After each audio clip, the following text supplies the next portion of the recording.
Entonces, mencioné que Argentina hablaba mucho del gradualismo y ya vimos en qué terminó nuestros vecinos. ¿Usted cree que la velocidad de este ajuste que usted menciona es la adecuada? El mercado, los economistas exigen la memoria de cálculo porque no entienden de dónde salieron los 10.000 millones, ministro. Si usted pudiera publicar ese asunto, no. Mire, eso, primero que nada, lo que tenemos que dejar satisfecho aquí, en primer lugar, es a la sociedad en su conjunto. Siempre digo, no soy ministro de Hacienda para atender a un sector determinado, ya sea el sector financiero, el sector agropecuario o el sector minorista. Es necesario mirar la salud de la economía brasileña en su conjunto y ver el avance de la calidad de vida y el bienestar de la población.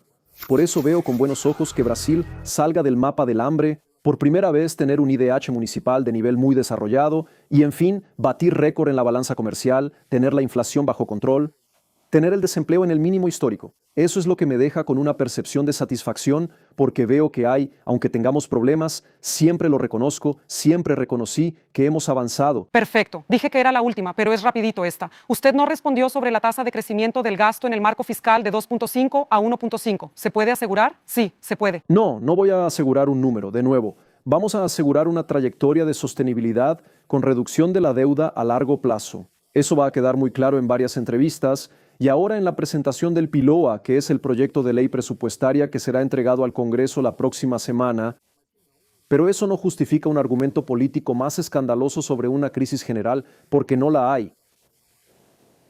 Primero lo que tenemos que hacer, Naka, recordando que allá en 2023, cuando presentamos por primera vez la trayectoria del resultado primario, presentamos una trayectoria más audaz.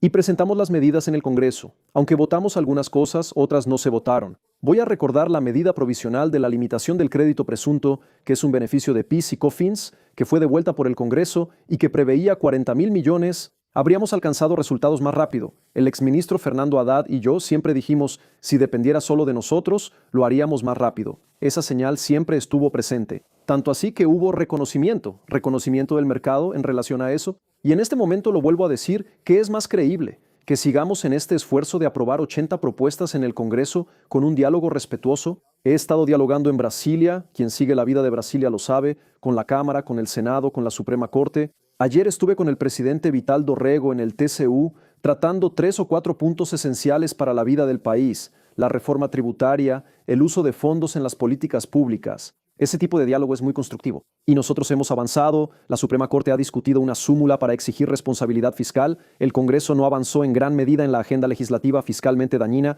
que se había puesto para ser votada en el primer semestre de este año. Todo eso es un buen resultado, vamos a dejar eso de lado y vamos a volver al negacionismo y a quienes no quieren entregar la medida de manera satisfactoria para todo el país. Es necesario considerar, aunque el ritmo no sea el ideal, y me gustaría hacerlo a otro ritmo para beneficio de la sociedad, lo que tenemos como proyecto del otro lado es la destrucción de la confianza. Significa menos credibilidad. Entonces, no hay mejor opción que seguir dentro de este proceso equilibrado si queremos usar una expresión más brasileña que la Argentina, porque Argentina no es un buen ejemplo para nosotros. Tenemos que buscar el equilibrio. Garantizar la sostenibilidad de las políticas sociales, siempre buscando eficiencia, que es una guía para mí, una obsesión de buscar un Estado que cumpla su papel de manera muy eficiente, pero cuidando de las cuentas públicas. Siempre he dicho eso cuando fui a la Suprema Corte, junto con el ministro Haddad, a pedir la reversión de la medida de desgravación de la nómina en el Congreso. Lo que pedimos fue que todos en Brasil necesitamos tener responsabilidad fiscal. No solo el Ejecutivo, cuando presenta un proyecto de ley o una medida provisional, sino también el Congreso cuando vota, la Suprema Corte cuando toma decisiones y el Tribunal de Cuentas de la Unión cuando evalúa el impacto de las políticas públicas.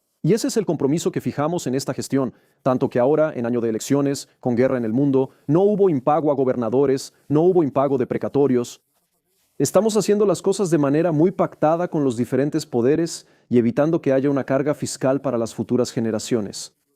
Por lo tanto, creo que comparando lo que tenemos de proyecto, reconozco que es necesario hacer más. Ya decíamos eso durante esta gestión. El camino es el correcto, estamos apuntando en la dirección correcta. El otro lado es desmantelamiento institucional y más incertidumbre que vamos a traer para nuestro país en el futuro.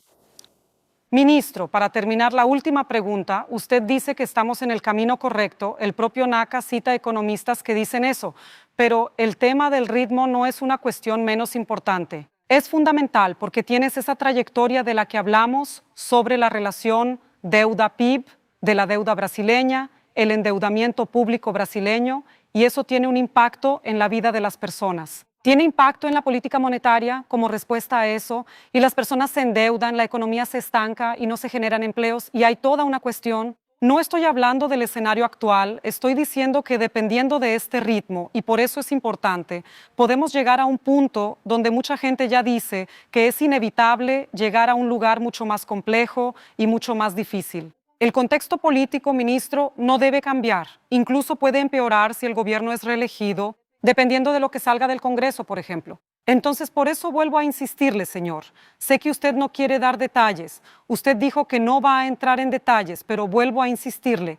¿Qué se puede hacer todavía y qué pretenden presentar de nuevo para lidiar, sí, con esta cuestión del ritmo, acelerar el ritmo de respuesta a esta situación fiscal?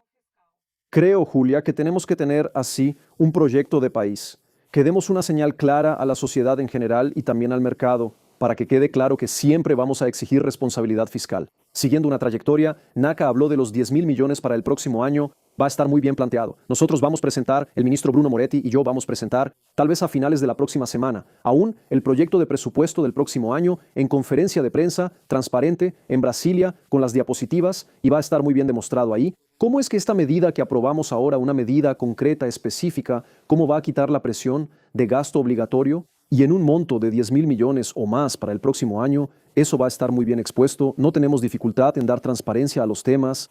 Y Julia, una vez más, en lo que dependa del Ministerio de Hacienda, en mi gestión vamos a cuidar de la economía todos los días. Entonces, en cuanto tengamos la oportunidad, tengamos espacio para trabajar con el Congreso Nacional, tengamos espacio con el presidente de la República para llevar las medidas y cuidar de la economía brasileña. No vamos a titubear en ningún momento. Entonces, también en la cuestión del ritmo, de la velocidad, tenemos prontitud para actuar. La guerra comenzó, fuimos el primer país en poner medidas de protección para la población y yo digo, vamos a ser los primeros en quitar las medidas. Los subsidios serán retirados, no vamos a hacer como se hizo en el gobierno anterior, que quien tuvo que volver a grabar los combustibles fue el exministro Fernando Haddad en 2023. Fueron varias bombas, varias trampas fiscales dejadas para el futuro. Nosotros no vamos a hacer eso, vamos a resolver los problemas. Pero dando transparencia y con ese compromiso, dentro de un proyecto muy claro de responsabilidad fiscal, hacer lo que sea necesario para disminuir la tasa de interés, que sí es un tema para el país, con todos los empresarios, incluso los empresarios del sector financiero, también se quejan, es algo que es un problema para el país. El Tesoro Nacional tiene un problema al refinanciar su deuda, el brasileño, pero también el estadounidense. Por eso es una cuestión que no se resuelve tan fácilmente con discursos simples. Pero hay disposición, pueden estar seguros de que siempre la habrá por parte del Ministerio de Hacienda. Hay algunas razones que llevan a esta situación, siendo Casas Bahía la más emblemática. Podemos hablar del crecimiento del comercio electrónico, que tal vez sea la respuesta más obvia. También está la desaceleración reciente de la economía. Y por último, la gran discusión que es la tasa de interés, la política monetaria, los intereses altos, a pesar de las últimas decisiones del Banco Central. Y los intereses altos tienen que ver con la política monetaria, tienen que ver con la política fiscal, usted lo sabe bien.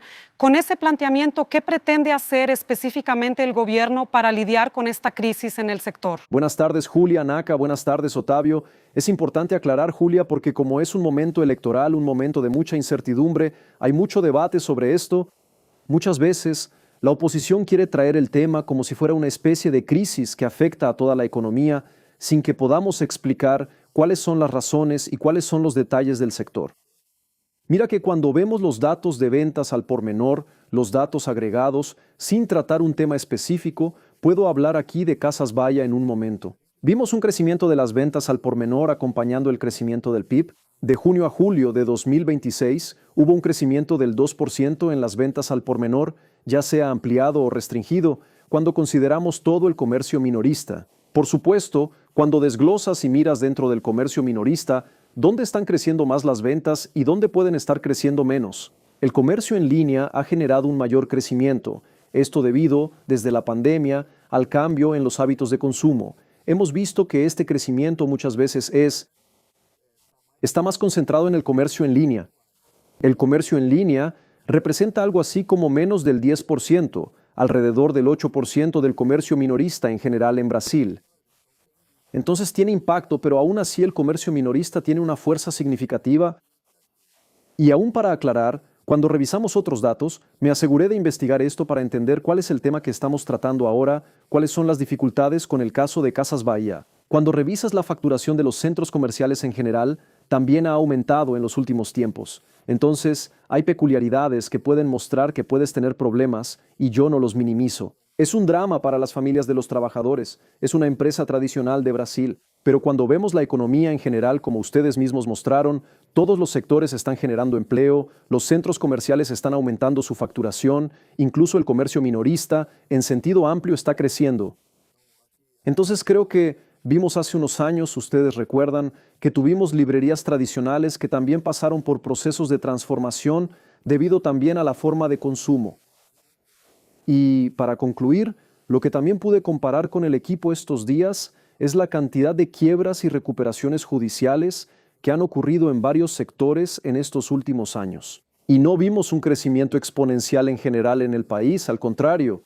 Cuando comparamos la serie histórica más amplia, hubo una disminución de quiebras y recuperaciones judiciales, y el comercio minorista incluso queda atrás de sectores como la industria. Entonces, sin minimizar, creo que es una cuestión, un problema, recordando que Casas Bahia ya tuvo una recuperación extrajudicial hace algunos años, que incluso en la petición ahora de la recuperación judicial dice que no se concluyó, ¿verdad? Con total éxito aquella extrajudicial, y ahora pasa de nuevo a una recuperación judicial. Pero yo también, para concluir y devolverles la palabra, no puedo huir del tema de los intereses, porque los intereses para el sector minorista, que tiene márgenes ajustados y depende, nosotros decimos apalancado en el argot más técnico, pero en el fondo depende de crédito con sus proveedores, ¿verdad? Para sus proveedores, y depende del crédito al consumo, para las familias, para los consumidores que compran. Entonces, cuando tienes un escenario de tasas de interés altas, claro que tienes una disminución de la actividad que depende mucho del crédito. De otra forma, también es el objetivo de la propia política monetaria contractiva que se genere ese efecto. Entonces, hay una serie de elementos que explican en gran medida lo que está pasando.